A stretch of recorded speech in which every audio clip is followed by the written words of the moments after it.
आज हम बात करने वाले हैं think less do more by Peter Hollins book के बारे में।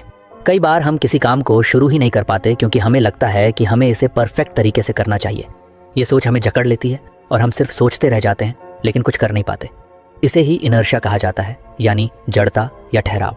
इसका सबसे आसान इलाज ये है कि अपने स्टैंडर्ड्स को कुछ कम कर दिया जाए। सोचिए, जब आप कोई नई स्किल सीखना चाहते हैं, जैसे कि पेंटिंग या गिटार बजाना, तो अगर आप ये सोचेंगे कि पहली बार में ही आपको किसी प्रोफेशनल आर्टिस्ट जैसा बनना है, तो आप शायद कभी शुरू ही ना कर पाएं। आपको लगेगा कि आप अच्छे नहीं हैं और आप ये सोचकर खुद को रोक लेंगे कि जब तक आप परफेक्ट ना हो जाएं, तब तक इसे करने का कोई फ़ायदा नहीं।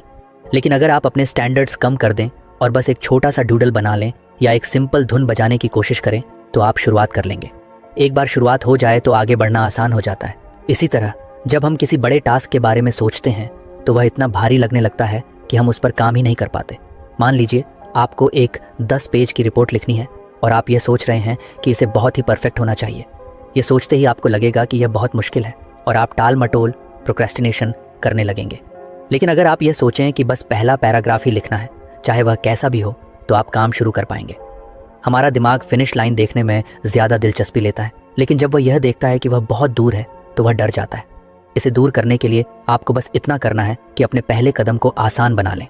अगर आपको एक्सरसाइज शुरू करनी है तो आप ये मत सोचिए कि आपको रोज़ 1 घंटे की वर्कआउट करनी होगी। बस ये सोचिए कि आपको सिर्फ 5 मिनट के लिए स्ट्रेचिंग करनी है। जब आप स्ट्रेचिंग कर लेंगे तो शायद आपको खुद ही लगे कि कुछ और कर लिया जाए। पूर्णतावाद कई बार प्रगति का सबसे बड़ा दुश्मन बन जाता है। हम ये मानकर चलते हैं कि हमें हर चीज़ में परफेक्ट होना चाहिए, लेकिन सच्चाई यह है कि परफेक्शन कभी भी एक झटके में नहीं आता। वह धीरे धीरे बार बार कोशिश करने से आता है। पहली ड्राफ्ट हमेशा खराब होती है, पहली कोशिश हमेशा औसत होती है और पहला कदम हमेशा अस्थिर होता है।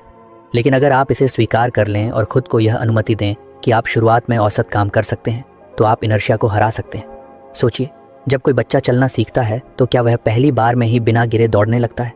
नहीं, वह गिरता है, फिर उठता है, फिर गिरता है और धीरे धीरे चलना सीखता है। अगर वह यह सोच ले कि जब तक वह बिना गिरे नहीं चल सकता तब तक वह कोशिश ही नहीं करेगा, तो वह कभी चल ही नहीं पाएगा। हमें भी यही माइंडसेट अपनाने की ज़रूरत है। कई बार हम सोचते हैं कि अगर हम कम स्टैंडर्ड्स रखेंगे तो हमारा काम बेकार होगा, लेकिन यह सही नहीं है। शुरुआत करना किसी भी टास्क का सबसे मुश्किल हिस्सा होता है और अगर आप उस हिस्से को आसान बना लें तो आगे का सफ़र खुद ही आसान हो जाता है। जब आप लिखना शुरू करते हैं तो आप धीरे धीरे एडिट कर सकते हैं। जब आप एक्सरसाइज शुरू करते हैं तो धीरे धीरे अपनी स्टैमिना बढ़ा सकते हैं। जब आप कोई नया बिजनेस शुरू करते हैं तो धीरे धीरे उसे सुधार सकते हैं। लेकिन अगर आप बस यह सोचते रहेंगे कि शुरुआत ही परफेक्ट होनी चाहिए, तो आप शायद कभी शुरुआत नहीं कर पाएंगे। इसलिए अगली बार जब भी आपको लगे कि आप किसी काम को करने के लिए बहुत ज़्यादा प्रेशर महसूस कर रहे हैं, तो बस अपने स्टैंडर्ड्स कुछ कम कर दीजिए। अपने टारगेट को छोटा बना दीजिए, काम को छोटे हिस्सों में तोड़ दीजिए और सबसे ज़रूरी बात, खुद को परफेक्ट होने का बोझ मत दीजिए। आपको केवल शुरुआत करनी है, चाहे वह शुरुआत कितनी भी छोटी क्यों ना हो। एक बार आप गति में आ गए तो इनर्शिया खुद ही खत्म हो जाएगा। अक्सर हम सोचते हैं कि किसी काम को करने के लिए पहले मोटिवेशन चाहिए। जब हमें मोटिवेटेड फील होगा तभी हम वह काम शुरू करेंगे, लेकिन सच्चाई इससे बिल्कुल अलग है। असल में मोटिवेशन का जन्म एक्शन से होता है। यानी अगर आप बिना मोटिवेशन के भी बस पहला कदम उठा लें तो धीरे धीरे आपको खुद ही मोटिवेशन मिलने लगेगा। जब आप किसी चीज़ को करने लगते हैं तो उसमें इन्वॉल्व हो जाते हैं और फिर आपका दिमाग खुद ही आपको आगे बढ़ने के लिए प्रेरित करने लगता है। मान लीजिए आपको एक लंबी बुक पढ़नी है, लेकिन आपको पढ़ने का मन नहीं कर रहा। आप सोच रहे हैं कि जब मुझे पढ़ने का मूड आएगा तब मैं इसे पढ़ूंगा। लेकिन अगर आप सिर्फ 2 पेज पढ़ने का एक्शन ले लें तो आपका दिमाग धीरे धीरे उस प्रोसेस में घुसने लगेगा और आपको खुद ही लगेगा कि कुछ और पढ़ लिया जाए। यही चीज़ किसी भी काम पर लागू होती है, चाहे वह एक्सरसाइज हो, पढ़ाई हो, काम हो या कोई नया स्किल सीखना हो। अगर आप शुरुआत कर लेंगे तो मोटिवेशन अपने आप आ जाएगा। मोटिवेशन की समस्या यह है कि यह एक अस्थायी टेम्पोरेरी चीज़ होती है। आप किसी मोटिवेशनल वीडियो या स्पीच से मोटिवेट हो सकते हैं, लेकिन वह मोटिवेशन ज़्यादा देर तक नहीं टिकता। इसलिए अगर आप सिर्फ मोटिवेशन के भरोसे रहेंगे तो आप कुछ ही दिनों में फिर से सुस्त महसूस करने लगेंगे। लेकिन अगर आप एक्शन लेने की आदत बना लें तो आप बिना मोटिवेशन के भी अपने टारगेट को अचीव कर सकते हैं। इसका सबसे अच्छा उदाहरण है वर्कआउट। बहुत से लोग सोचते हैं कि पहले उन्हें एक्सरसाइज करने का मूड आए, फिर वे जिम जाएंगे। लेकिन अगर वे सिर्फ 5 मिनट की स्ट्रेचिंग से शुरुआत कर लें तो उनका शरीर और दिमाग धीरे धीरे उसमें लग जाएगा और फिर उनका मन करेगा कि कुछ और एक्सरसाइज कर ली जाए। यही प्रिंसिपल हर चीज़ पर लागू होता है। जब आप किसी भी काम को करने लगते हैं तो आपकी एनर्जी उस ओर शिफ्ट होने लगती है और मोटिवेशन अपने आप पैदा होने लगता है। सोचिए कि आपने कभी पहले किसी काम को करने में बहुत आलस महसूस किया होगा, लेकिन जब किसी कारणवश आपने उसे शुरू कर दिया तो आपको मज़ा आने लगा। इसका कारण यही है कि एक्शन लेने के बाद आपका दिमाग उसी दिशा में काम करने के लिए ट्यून हो जाता है। कई बार हमें किसी काम की शुरुआत में बहुत बोर्डम महसूस होती है, लेकिन अगर हम इसे जारी रखते हैं तो वह चीज़ धीरे धीरे इंटरेस्टिंग लगने लगती है। यह साइकोलॉजिकल फैक्ट है कि जब हम किसी एक्टिविटी में इन्वॉल्व हो जाते हैं तो हमारा माइंड उसे कंप्लीट करने की दिशा में काम करने लगता है। इसका एक और बड़ा फ़ायदा ये होता है कि जब आप एक्शन लेना शुरू कर देते हैं तो आपके अंदर की संदेह, सेल्फ डाउट और अनिश्चितता, अनसर्टेनिटी भी धीरे धीरे कम होने लगती है। जब आप सिर्फ सोचते रहते हैं कि कोई काम मुश्किल है तो वह आपको और भी कठिन लगता है, लेकिन जब आप उसे करना शुरू कर देते हैं तो आपको महसूस होता है कि वह उतना मुश्किल नहीं था जितना आपने सोचा था। एक और इंटरेस्टिंग बात यह है कि एक्शन लेना आपकी सेल्फ इमेज को भी बदल सकता है। अगर आप सोचते हैं कि आप आलसी, लेज़ी इंसान हैं तो आप वैसे ही बिहेव करेंगे, लेकिन अगर आप सिर्फ 5 मिनट का एक्शन ले लें तो आप अपने बारे में नई स्टोरी क्रिएट कर सकते हैं। मैं एक ऐसा इंसान हूँ जो बिना मोटिवेशन के भी काम कर सकता है। ये सोचते ही आप और ज़्यादा करने के लिए तैयार हो जाते हैं। मोटिवेशन के लिए एक्शन ज़रूरी क्यों है? इसे समझने के लिए इसे साइकिल की तरह देख सकते हैं। जब आप कोई एक्शन लेते हैं तो आपको छोटा सा रिजल्ट मिलता है। ये रिजल्ट आपकी आत्मविश्वास, कॉन्फिडेंस को बढ़ाता है और फिर आपको और ज़्यादा करने की प्रेरणा मिलती है। धीरे धीरे यह मोटिवेशन बढ़ता जाता है और आप अपनी लाइफ में बड़े बदलाव ला सकते हैं। इसे और आसान भाषा में कहें तो अगर आप किसी काम को करने का मन नहीं होने के बावजूद उसे शुरू कर देंगे तो कुछ ही देर में आपको खुद ही उसमें इंटरेस्ट आने लगेगा। और जब आप बार बार ऐसा करने लगेंगे तो आपको मोटिवेशन का इंतज़ार करने की ज़रूरत ही नहीं पड़ेगी। आप एक्शन लेंगे और एक्शन से ही मोटिवेशन पैदा होगा। अक्सर हम जब भी रिस्क का नाम सुनते हैं तो हमारे दिमाग में डर पैदा होता है। हमें लगता है कि अगर हमने कोई बड़ा कदम उठाया और वह गलत साबित हुआ तो हम मुसीबत में पड़ सकते हैं। यही सोच हमें कई नए अवसरों से दूर रखती है, लेकिन असल में रिस्क सिर्फ खतरा नहीं है बल्कि ग्रोथ का एक जरिया भी हो सकता है। जब हम रिस्क को एक डराने वाली चीज़ की तरह देखने की बजाय उसे सीखने और आगे बढ़ने के मौके के रूप में देखते हैं तो हमारी ज़िंदगी पूरी तरह बदल सकती है। सोचिए, अगर कोई बच्चा साइकिल चलाना सीखना चाहता है तो उसे गिरने का रिस्क होता है। अगर वह सिर्फ इस डर से कभी कोशिश ही ना करे कि वह गिर सकता है तो वह कभी भी साइकिल चलाना नहीं सीख पाएगा। लेकिन जब वह यह रिस्क लेता है, गिरता है, उठता है और फिर से कोशिश करता है तो एक दिन वह बिना गिरे आराम से साइकिल चला सकता है। यही प्रिंसिपल हमारी पूरी लाइफ में लागू होता है। बहुत से लोग कंफर्ट जोन में रहना पसंद करते हैं क्योंकि वहाँ कोई रिस्क नहीं होता, लेकिन कंफर्ट जोन में रहने से हमें अपने जीवन को सीमित करना पड़ता है। जोन में रहने का सबसे बड़ा नुकसान ये है कि आप कभी ग्रो नहीं कर पाते। जब आप कोई नया स्किल सीखते हैं, कोई नया बिजनेस शुरू करते हैं या कोई नया चैलेंज लेते हैं तो उसमें रिस्क तो होता है, लेकिन उसी के साथ सीखने और आगे बढ़ने के भी बहुत बड़े मौके होते हैं। रिस्क लेने का मतलब ये नहीं है कि आप बिना सोचे समझे कोई भी बड़ा कदम उठा लें। इसका मतलब ये है कि आप कैलकुलेटेड रिस्क लें, यानी आप पहले सिचुएशन को एनालाइज करें, उसके फ़ायदे और नुकसान को समझें और फिर एक इन्फॉर्म्ड डिसीजन लें। जब आप इस तरह से रिस्क लेते हैं तो आपके फेलियर के चांसेस कम हो जाते हैं और सक्सेस के चांसेस बढ़ जाते हैं। रिस्क को एम्ब्रेस करने का एक और बड़ा फ़ायदा यह है कि यह आपको मानसिक रूप से मजबूत बनाता है। जब आप बार बार छोटे छोटे जोखिम लेते हैं और उनसे सीखते हैं तो आपके अंदर किसी भी चुनौती का सामना करने की क्षमता बढ़ जाती है, का सामना करने का कॉन्फिडेंस आ जाता है। धीरे धीरे आपका दिमाग फेलियर को एक सीखने का प्रोसेस मानने लगता है, न कि कोई ऐसी चीज़ जिससे डरना चाहिए। अगर आप अपनी प्रोफेशनल लाइफ में देखें तो जितने भी बड़े एंटरप्रेन्योर्स या लीडर्स हैं उन्होंने कभी ना कभी कोई बड़ा रिस्क लिया है। अगर वे रिस्क लेने से डरते तो शायद वे आज उस मुकाम तक नहीं पहुंच पाते। स्टीव जॉब्स ने रिस्क लिया और एप्पल को बनाया, एलोन मस्क ने रिस्क लिया और टेस्ला और स्पेसएक्स जैसी कंपनीज खड़ी की। हर बड़ी सफलता के पीछे कुछ ना कुछ रिस्क ज़रूर होता है।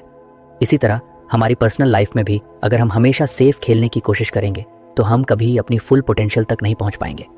अगर कोई इंसान किसी से अपने दिल की बात कहने से डरता है क्योंकि उसे रिजेक्शन का रिस्क है तो वह कभी भी अपने फीलिंग्स को एक्सप्रेस नहीं कर पाएगा।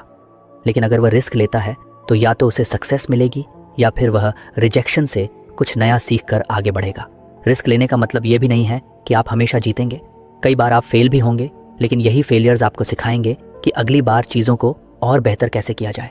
दुनिया में जितने भी सक्सेसफुल लोग हैं वे कई बार फेल हो चुके हैं, लेकिन उन्होंने हर फेलियर से सीखा और अगली बार और बेहतर किया। अगर आप रिस्क से डरते हैं तो सबसे पहले अपनी सोच को बदलें। इसे एक थ्रेट की तरह ना देखें बल्कि इसे एक अपॉर्चुनिटी मानें। जब भी आपको कोई नया मौका मिले तो सिर्फ यह मत सोचें कि इसमें क्या क्या गलत हो सकता है, बल्कि यह भी सोचें कि अगर यह सही हो गया तो आपको कितना फ़ायदा होगा। ये सोचने की आदत आपको प्रोएक्टिव बनाएगी और आप अपनी लाइफ में ज़्यादा अपॉर्चुनिटीज़ को ग्रैब कर पाएंगे। रिस्क लेने का एक और फ़ायदा यह है कि यह आपकी क्रिएटिविटी और प्रॉब्लम सॉल्विंग स्किल्स को इम्प्रूव करता है। जब आप किसी नए चैलेंज को एक्सेप्ट करते हैं तो आपको अपने कंफर्ट जोन से बाहर निकलना होता है और नए सॉल्यूशंस ढूंढने पड़ते हैं। इससे आपकी सोचने की क्षमता बढ़ती है और आप और भी ज़्यादा कॉन्फिडेंट महसूस करने लगते हैं। इसलिए अगली बार जब भी आपके सामने कोई ऐसा मौका आए जिसमें रिस्क हो तो सिर्फ डर की वजह से उसे रिजेक्ट मत करें। सोच समझकर एनालाइज करें और अगर आपको लगे कि यह रिस्क वर्थ टेकिंग है तो इसे ज़रूर लें। हो सकता है कि यह आपका सबसे अच्छा डिसीजन साबित हो और आपकी लाइफ पूरी तरह बदल जाए। अक्सर जब हम अपने दिन को प्लान करते हैं तो हम एक टू डू लिस्ट बनाते हैं। इसमें हम वे सारे काम लिखते हैं जो हमें पूरे करने होते हैं। लेकिन कई बार हम देखते हैं कि हमारा दिन खत्म हो जाता है और हमारी लिस्ट के बहुत सारे टास्क अधूरे रह जाते हैं। इसका एक बड़ा कारण यह है कि हम उन चीज़ों पर ध्यान नहीं देते जो हमारा ध्यान भटकाती हैं, जो हमें फोकस्ड नहीं रहने देती। इसी वजह से हमें सिर्फ टू डू लिस्ट नहीं बल्कि एक डोंट डू लिस्ट भी बनानी चाहिए। ये एक ऐसी लिस्ट होती है जिसमें वे सारी चीज़ें होती हैं जो हमें अवॉइड करनी चाहिए ताकि हमारा ध्यान सही जगह पर रहे और हम प्रोडक्टिव रह सकें। सोचिए, अगर आप सुबह उठते ही फ़ोन पर सोशल मीडिया स्क्रॉल करने लगते हैं तो आपका बहुत सारा समय बेकार चला जाता है। आप सोचते हैं कि बस 5 मिनट देखेंगे, लेकिन जब दोबारा घड़ी देखते हैं तो 30 से 40 मिनट निकल चुके होते हैं। इसी तरह अगर आप दिन भर में बार बार ईमेल चेक करते रहते हैं या हर छोटी चीज़ पर तुरंत रिएक्ट करने लगते हैं तो आपकी एनर्जी गलत जगह खर्च होती है। डोंट डू लिस्ट इसी तरह की चीज़ों को आइडेंटिफाई करने में मदद करती है ताकि आप उन आदतों से बच सकें जो आपके समय और प्रोडक्टिविटी को बर्बाद करती हैं। इस लिस्ट को बनाने के लिए सबसे पहले आपको यह देखना होगा कि दिन भर में कौन कौन सी एक्टिविटीज़ आपका ध्यान भटकाती हैं। क्या आप हर छोटी ब्रेक में अपना फ़ोन चेक करते हैं? क्या आप अनावश्यक बैठकों में बहुत ज़्यादा समय बर्बाद करते हैं? क्या आप बिना किसी प्लान के सोशल मीडिया पर बहुत ज़्यादा वक्त बिताते हैं? इन सब चीज़ों को नोट करें और इन्हें अपनी डोंट डू लिस्ट में डाल दें। इससे आपको यह साफ साफ समझ में आ जाएगा कि आपको किन चीज़ों से बचना है। डोंट डू लिस्ट का सबसे बड़ा फ़ायदा यह है कि यह आपको डिसिप्लिन सिखाती है। जब आपके पास यह स्पष्ट होता है कि आपको क्या नहीं करना है तो आप अपने इंपॉर्टेंट कामों पर ज़्यादा ध्यान दे सकते हैं। मान लीजिए कि आपकी लिस्ट में लिखा है कि मैं सुबह 10 बजे से पहले सोशल मीडिया इस्तेमाल नहीं करूंगा, तो जब भी आपका मन करेगा कि फ़ोन उठाकर इंस्टाग्राम या ट्विटर देख लें, आपकी लिस्ट आपको याद दिलाएगी कि यह आपकी प्रायोरिटी में नहीं है। धीरे धीरे ये एक हैबिट बन जाएगी और आपकी प्रोडक्टिविटी बढ़ने लगेगी। बहुत से लोग सोचते हैं कि बस ज़्यादा मेहनत करने से सफलता मिलती है, लेकिन असल में स्मार्ट तरीके से काम करना ज़्यादा ज़रूरी है। अगर आप सिर्फ व्यस्त बिजी रहने की बजाय अपने समय का सही इस्तेमाल करें तो आप कम समय में ज़्यादा कर सकते हैं। डोंट डू लिस्ट आपको यह समझने में मदद करती है कि कौन से काम सिर्फ आपका समय बर्बाद कर रहे हैं और उनसे बचकर आप अपनी एनर्जी सही दिशा में लगा सकते हैं। इसे और बेहतर बनाने के लिए आप अपनी लिस्ट को समय समय पर अपडेट कर सकते हैं। हो सकता है कि शुरू में आपको लगे कि सिर्फ सोशल मीडिया आपका ध्यान भटकाता है, लेकिन कुछ हफ्तों बाद आपको महसूस हो कि बार बार अनावश्यक मीटिंग्स भी आपका बहुत समय ले रही हैं। ऐसे में आपको अपनी डोंट डू लिस्ट में यह भी जोड़ना होगा कि मैं बेकार की मीटिंग्स में शामिल नहीं होऊंगा। इसी तरह आप अपने अनुभव के आधार पर अपनी लिस्ट को रिफाइन करते रहें। एक और महत्वपूर्ण चीज़ यह है कि डोंट डू लिस्ट केवल डिस्ट्रैक्शन से बचने के लिए नहीं होती, बल्कि यह आपको इमोशनल और मेंटल क्लैरिटी भी देती है। कई बार हम ऐसे डिसीजंस लेते हैं जो हमारे लिए सही नहीं होते, सिर्फ इसलिए क्योंकि हमें आदत होती है कि हम ना नहीं कह पाते। अगर आपकी लिस्ट में यह लिखा हो कि मैं ऐसे कामों के लिए हाँ नहीं कहूँगा जो मेरे गोल्स से मेल नहीं खाते, तो ये आपको अननेसेसरी कमिटमेंट्स से बचाने में मदद कर सकता है। अगर आप किसी एंटरप्रेन्योर, राइटर या किसी भी क्रिएटिव फील्ड में हैं तो यह लिस्ट और भी ज़्यादा महत्वपूर्ण हो जाती है, क्योंकि आपके लिए सबसे ज़रूरी चीज़ है डीप वर्क, यानी वह समय जब आप पूरी तरह से फोकस होकर अपना सबसे अच्छा काम कर सकें। लेकिन अगर आपका ध्यान बार बार छोटे छोटे डिस्ट्रैक्शन से भटकता रहेगा तो आप कभी भी अपनी फुल पोटेंशियल तक नहीं पहुंच पाएंगे। डोंट डू लिस्ट आपको यह क्लैरिटी देती है कि कौन से काम आपको अवॉइड करने हैं ताकि आप अपने सबसे ज़रूरी टास्क पर पूरा ध्यान लगा सकें। ये लिस्ट केवल प्रोफेशनल लाइफ के लिए नहीं बल्कि पर्सनल लाइफ में भी बहुत काम आ सकती है। मान लीजिए कि आप अपनी हेल्थ को सुधारना चाहते हैं। अगर आपकी डोंट डू लिस्ट में यह लिखा हो कि मैं रात 11 बजे के बाद जंक फूड नहीं खाऊंगा, तो ये आपको सही चॉइसेस बनाने में मदद करेगा। अगर आप अपनी मेंटल हेल्थ पर ध्यान देना चाहते हैं तो आप लिस्ट में यह जोड़ सकते हैं कि मैं ऐसे लोगों के साथ समय नहीं बिताऊंगा जो मेरी एनर्जी ड्रेन करते हैं। अंत में यह समझना ज़रूरी है कि जितना ज़रूरी क्या करना है यह तय करना है, उतना ही ज़रूरी यह तय करना भी है कि क्या नहीं करना है। हम सभी के पास 24 घंटे ही होते हैं और अगर हम सही जगह अपनी एनर्जी लगाना सीख लें तो हम अपनी लाइफ में बड़ा बदलाव ला सकते हैं। एक छोटी सी डोंट डू लिस्ट बनाना एक आसान लेकिन पावरफुल तरीका है अपने दिन को बेहतर और ज़्यादा प्रोडक्टिव बनाने का। अगर आप इसे ईमानदारी से फॉलो करते हैं तो आप देखेंगे कि कैसे आपकी एफिशिएंसी, फोकस और ओवरऑल हैप्पीनेस बढ़ने लगती है। हमारी ज़िंदगी में हर दिन कई सारे काम होते हैं, कुछ ज़रूरी होते हैं तो कुछ कम ज़रूरी, लेकिन अक्सर ऐसा होता है कि हम उन कामों में उलझे रहते हैं जो उतने महत्वपूर्ण नहीं होते, और जो असल में हमारे लिए सबसे ज़्यादा मायने रखते हैं वे काम पीछे छूट जाते हैं। इसका कारण यह है कि हम अपनी प्राथमिकताओं, प्रायोरिटीज़ को सही तरीके से सेट नहीं कर पाते। यहीं पर बर्नर लिस्ट की ज़रूरत पड़ती है। ये एक ऐसा तरीका है जिससे आप अपने सबसे महत्वपूर्ण और कम महत्वपूर्ण कामों को अलग अलग रख सकते हैं ताकि आपकी एनर्जी और अटेंशन सही दिशा में लगे। बर्नर लिस्ट का आइडिया यह है कि आप अपने टास्क को 2 हिस्सों में बांटें, फ्रंट बर्नर और बैक बर्नर। फ्रंट बर्नर में वे चीज़ें आती हैं जो आपकी सबसे बड़ी प्राथमिकता है, जिन पर आपको सबसे ज़्यादा ध्यान देना चाहिए। ये वे टास्क होते हैं जो आपके बड़े गोल्स को हासिल करने में मदद करते हैं। दूसरी तरफ बैक बर्नर में वे चीज़ें आती हैं जो ज़रूरी तो हैं, लेकिन फ़िलहाल उन पर ज़्यादा ध्यान देने की ज़रूरत नहीं है। ये वो काम हो सकते हैं जो आप बाद में कर सकते हैं या जो उतने क्रिटिकल नहीं हैं। सोचिए कि आप एक शेफ़ हैं और किचन में कई चीज़ें एक साथ बना रहे हैं। एक स्टोव पर कुछ पक रहा है जिसे लगातार चलाते रहना है ताकि वह ठीक से बने, यही आपका फ्रंट बर्नर है। वहीं कुछ चीज़ें धीमी आंच पर रखी हुई हैं जिन्हें समय आने पर देखा जा सकता है, यही आपका बैक बर्नर है। ठीक इसी तरह जब हम अपनी लाइफ को इस तरीके से ऑर्गेनाइज करते हैं तो हम अपनी एनर्जी को सही जगह फोकस कर सकते हैं। अगर आप किसी बड़े प्रोजेक्ट पर काम कर रहे हैं तो वह आपका फ्रंट बर्नर टास्क होगा, लेकिन अगर आप साथ ही साथ कोई नई स्किल सीखना चाहते हैं या किसी नए आइडिया पर काम करना चाहते हैं तो वह बैक बर्नर पर जा सकता है। इसका मतलब ये नहीं है कि बैक बर्नर के टास्क बेकार हैं, बल्कि इसका मतलब सिर्फ इतना है कि उन्हें अभी उतनी प्रायोरिटी नहीं मिलनी चाहिए। इससे आपका ध्यान भटकता नहीं है और आप सबसे ज़रूरी चीज़ों पर फोकस कर पाते हैं। बर्नर लिस्ट को अपनाने का सबसे बड़ा फ़ायदा यह है कि यह डिसीजन मेकिंग को आसान बना देती है। जब भी कोई नया टास्क सामने आता है तो आप तुरंत तय कर सकते हैं कि वह किस बर्नर पर जाना चाहिए। इससे आपका दिमाग क्लटर फ्री रहता है और आप ज़रूरी चीज़ों को मिस नहीं करते। इसका दूसरा फ़ायदा यह है कि यह आपको मल्टीटास्किंग से बचाता है। अक्सर लोग एक साथ कई काम करने की कोशिश करते हैं और नतीजा ये होता है कि वे किसी भी काम को अच्छे से पूरा नहीं कर पाते। लेकिन जब आप जानते हैं कि कौन सा काम फ्रंट बर्नर पर है तो आप पूरी तरह उसी पर ध्यान लगा सकते हैं और बाकी चीज़ों को बाद में संभाल सकते हैं। बर्नर लिस्ट को और ज़्यादा इफेक्टिव बनाने के लिए आप इसे हर हफ्ते या महीने में रिव्यू कर सकते हैं, क्योंकि प्रायोरिटीज़ समय के साथ बदलती हैं। जो काम आज बैक बर्नर पर है हो सकता है कि कुछ हफ्तों बाद उसे फ्रंट बर्नर पर लाने की ज़रूरत पड़े, इसलिए इसे समय समय पर अपडेट करना ज़रूरी है। यह सिस्टम न केवल आपकी प्रोडक्टिविटी बढ़ाता है बल्कि आपको मेंटल क्लैरिटी भी देता है। जब आपका दिमाग बार बार यह सोचने में उलझा नहीं रहता कि अभी क्या करना चाहिए।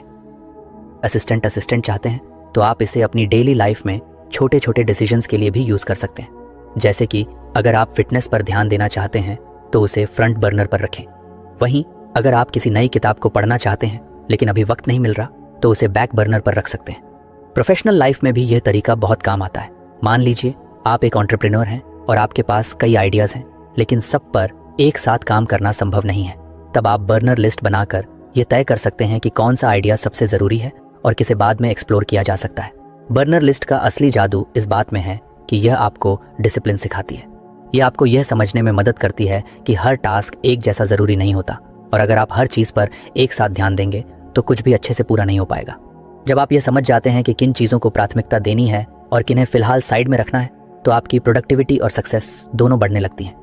इसलिए अगर आप अपने दिन को बेहतर तरीके से मैनेज करना चाहते हैं और सही चीज़ों पर अपनी एनर्जी लगाना चाहते हैं तो बर्नर लिस्ट को अपनी लाइफ में शामिल करें। ये एक आसान लेकिन पावरफुल तरीका है जो आपको क्लैरिटी देगा और आपके सबसे ज़रूरी गोल्स को पूरा करने में मदद करेगा। हमारी ज़िंदगी में हर दिन बहुत सारे डिसीजंस लेने पड़ते हैं, कुछ छोटे कुछ बड़े। कई बार हम बहुत छोटे छोटे डिसीजंस पर भी इतना ज़्यादा सोचने लगते हैं कि हमारा दिमाग थक जाता है और बड़े डिसीजंस लेने की एनर्जी ही नहीं बचती। इसे ओवर एनालिसिस कहा जाता है और ये हमारी प्रोडक्टिविटी और कॉन्फिडेंस दोनों को कम कर देता है। इसका सबसे अच्छा समाधान है सुपर स्ट्रक्चर डिसीजन मॉडल अपनाना।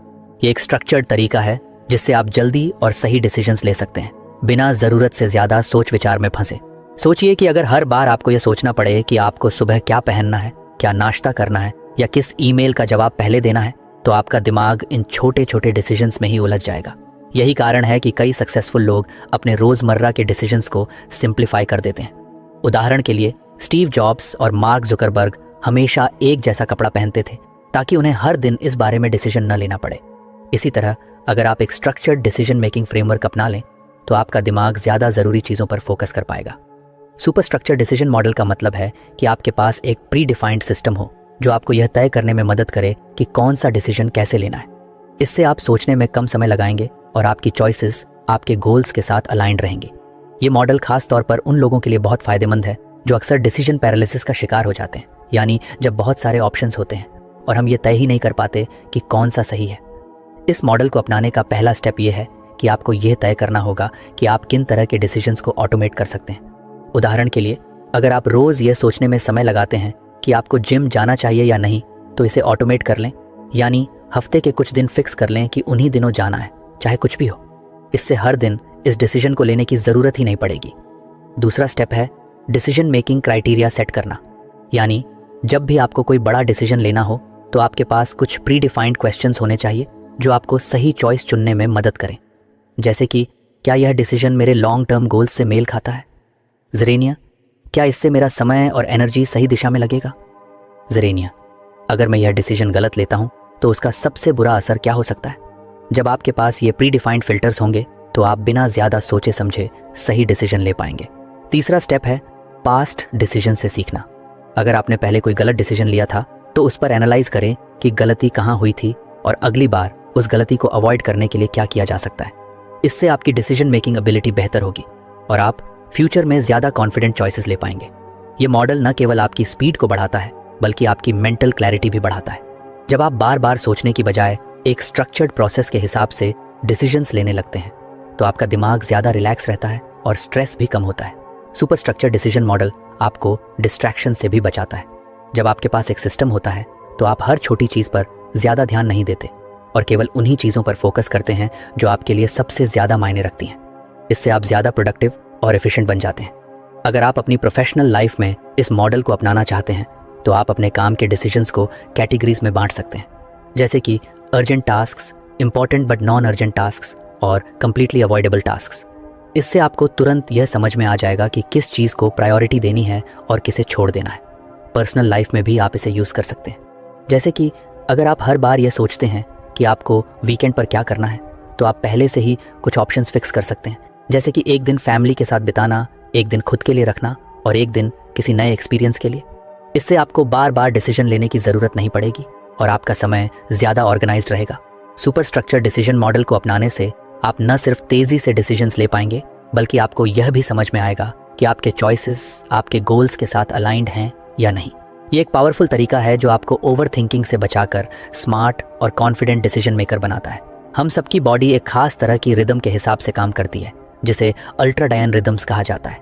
ये वही नेचुरल साइकिल है जो हमारी एनर्जी लेवल्स को पूरे दिन में ऊपर नीचे करती रहती है। कई बार आपने महसूस किया होगा कि सुबह के किसी समय आप बहुत एनर्जेटिक और फोकस्ड महसूस करते हैं, लेकिन कुछ घंटों बाद अचानक से थकान या डिस्ट्रैक्शन महसूस होने लगती है। यही अल्ट्राडायन रिदम्स का असर होता है। अगर हम इस नेचुरल एनर्जी साइकिल को समझकर अपने काम का स्केड्यूल बनाएं तो हम अपनी प्रोडक्टिविटी को कई गुना बढ़ा सकते हैं। अक्सर लोग ये गलती करते हैं कि वे पूरे दिन एक ही तरह की एनर्जी एक्सपेक्ट करते हैं।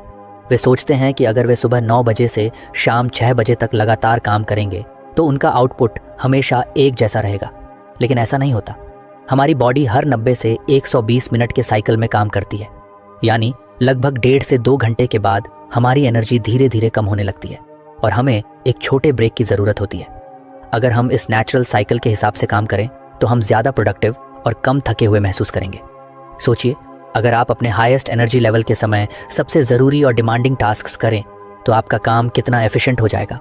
और जब आपकी एनर्जी लो हो तो आप ऐसे काम करें जो ज़्यादा दिमागी मेहनत नहीं मांगते, जैसे कि ईमेल्स चेक करना, मीटिंग्स अटेंड करना या प्लानिंग करना। इस तरह आप अपने शरीर की नेचुरल रिदम के साथ काम करेंगे, न कि उसके खिलाफ। इसका सबसे अच्छा तरीका यह है कि आप अपने एनर्जी पैटर्न्स को ऑब्जर्व करें। एक हफ्ते तक ध्यान दें कि दिन के किस समय आप सबसे ज़्यादा एनर्जेटिक और फोकस्ड महसूस करते हैं और किस समय आपको सुस्ती या डिस्ट्रैक्शन महसूस होती है। इससे आपको पता चलेगा कि आपकी पीक फू मानसू हॉर्स कौन से हैं। जब आपको अपने पीक हॉर्स का पता चल जाए तो उन घंटों में सबसे क्रिटिकल काम करें, वह काम जो सबसे ज़्यादा कंसंट्रेशन और क्रिएटिविटी मांगता है। जैसे कि अगर आप राइटर हैं तो अपनी राइटिंग सुबह के हाई एनर्जी आवर्स में करें। अगर आप किसी स्ट्रैटेजी या प्लानिंग पर काम कर रहे हैं तो इसे भी अपने पीक टाइम में रखें। दूसरी तरफ जब आपकी एनर्जी नेचुरली लो होती है तो उस समय लाइट टास्क्स करें, जैसे कि कॉल्स, ईमेल्स या कैजुअल डिस्कशंस। बहुत से लोग ये सोचकर गिल्ट महसूस करते हैं कि वे पूरे दिन लगातार हाई एनर्जी पर काम नहीं कर पाते, लेकिन असल में ऐसा करना पॉसिबल ही नहीं है। दुनिया के सबसे प्रोडक्टिव लोग भी ब्रेक्स लेते हैं और अपने शरीर की नेचुरल एनर्जी के हिसाब से काम करते हैं। जब आप इस बात को समझ लेते हैं कि आपकी बॉडी कैसे काम करती है तो आप स्मार्ट तरीके से अपने काम को ऑर्गेनाइज कर सकते हैं। अल्ट्राडाइन रिदम्स को अपनाने का एक और बड़ा फायदा ये है कि इससे बर्नआउट से बचा जा सकता है। जब हम बिना रुके लगातार काम करते हैं तो हमारी एनर्जी पूरी तरह खत्म हो जाती है और हम जल्दी थक जाते हैं। लेकिन अगर हम अपने एनर्जी साइकिल्स को ध्यान में रखकर सही समय पर ब्रेक लेते हैं तो हमारी एफिशिएंसी बनी रहती है और हम लंबे समय तक हाई परफॉर्मेंस पर काम कर सकते हैं। अगर आप इस अप्रोच को अपनी लाइफ में अप्लाई करना चाहते हैं तो सबसे पहले अपने डेली स्केड्यूल को कुछ फ्लेक्सिबल बनाइए। ज़रूरी नहीं कि आप हर समय एक जैसा परफॉर्म करें।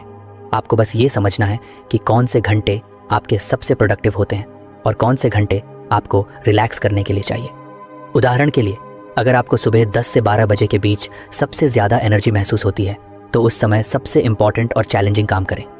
फिर 12 से 12:30 तक एक छोटा ब्रेक लें, वॉक करें, पानी पिएं या कुछ देर आराम करें। इसके बाद दोबारा काम पर लौटें, लेकिन अब लाइट टास्क्स को प्रायोरिटी दें। ये छोटी छोटी चीज़ें आपकी प्रोडक्टिविटी में बहुत बड़ा बदलाव ला सकती हैं। ये सिर्फ टाइम मैनेजमेंट नहीं बल्कि एनर्जी मैनेजमेंट का तरीका है। जब आप अपने अल्ट्राडियन रिदम्स के हिसाब से काम करना शुरू करेंगे तो आप पाएंगे कि आप पहले से कम एफर्ट में ज़्यादा काम कर पा रहे हैं और आपका दिमाग ज़्यादा फ्रेश और फोकस्ड महसूस कर रहा है। हमारी बॉडी एक नेचुरल रिदम के हिसाब से काम करती है जिसे अल्ट्राडाइन रिदम्स कहते हैं। ये हमारे एनर्जी लेवल्स को पूरे दिन कंट्रोल करता है। कभी आपने नोटिस किया होगा कि एक समय पर आप सुपर फोकस्ड होते हैं, लेकिन कुछ घंटों बाद आपको थकान या डिस्ट्रैक्शन महसूस होने लगती है। ये इसी रिदम का असर है। अगर हम इसे समझकर अपने काम का सही स्केड्यूल बनाएं तो हम ज़्यादा प्रोडक्टिव बन सकते हैं। अक्सर लोग ये सोचते हैं कि पूरे दिन एक जैसी एनर्जी बनी रहेगी, लेकिन ऐसा नहीं होता। हमारी बॉडी हर 90 से 120 मिनट के एक साइकिल में काम करती है, यानी 1.5-2 घंटे बाद हमारी एनर्जी नेचुरली कम होने लगती है और हमें ब्रेक की ज़रूरत होती है। अगर हम इस नेचुरल साइकिल के हिसाब से काम करें तो हम कम एफर्ट में ज़्यादा काम कर सकते हैं। इसका सबसे अच्छा तरीका है कि आप अपने एनर्जी पैटर्न्स को ऑब्जर्व करें। दिन के कौन से घंटे आपकी पीक परफॉर्मेंस के हैं और कब आपको थकान महसूस होती है, यह समझें। फिर अपने हाई एनर्जी टाइम में सबसे ज़रूरी काम करें, वह जो सबसे ज़्यादा फोकस और क्रिएटिविटी मांगता है। जब एनर्जी लो हो तो ईमेल्स, मीटिंग्स, कैजुअल टास्क्स को उस समय करें। बहुत से लोग गिल्ट महसूस करते हैं कि वे पूरे दिन हाई परफॉर्मेंस पर काम नहीं कर पाते, लेकिन स्मार्ट वर्क यही है कि आप अपने बॉडी रिदम के साथ काम करें, न कि उसके खिलाफ। दुनिया के सबसे प्रोडक्टिव लोग भी ब्रेक्स लेते हैं और सही समय पर सही काम करते हैं। इसका एक बड़ा फ़ायदा यह भी है कि आप बर्नआउट से बचते हैं। अगर आप बिना रुके लंबे समय तक काम करेंगे तो आपकी एनर्जी जल्दी खत्म हो जाएगी, लेकिन अगर आप अल्ट्राडीन साइकिल्स को फॉलो करके सही समय पर ब्रेक लेंगे तो आप एफिशिएंट बने रहेंगे। अगर आप इस अप्रोच को अपनी लाइफ में अप्लाई करना चाहते हैं तो रिजिड टाइम टेबल छोड़ें और अपने नेचुरल रिदम्स को समझें। जब आप हाई एनर्जी मोड में हो तो चैलेंजिंग टास्क्स करें और जब एनर्जी लो हो तो लाइट टास्क्स करें। 30 मिनट के छोटे ब्रेक लेने से भी फोकस और एफिशिएंसी बनी रहती है। ये टाइम मैनेजमेंट नहीं, एनर्जी मैनेजमेंट है। जब आप अपने अल्ट्राडियन रिदम्स के हिसाब से काम करना शुरू करेंगे तो आप पाएंगे कि पहले से कम एफर्ट में ज़्यादा काम हो रहा है और आपका माइंड ज़्यादा फ्रेश और फोकस्ड महसूस कर रहा है। तो फ्रेंड्स, ये थी हमारी आज की बुक समरी। आपको कैसी लगी कमेंट करके ज़रूर बताएं और धन्यवाद आपका समरी एंड तक सुनने के लिए।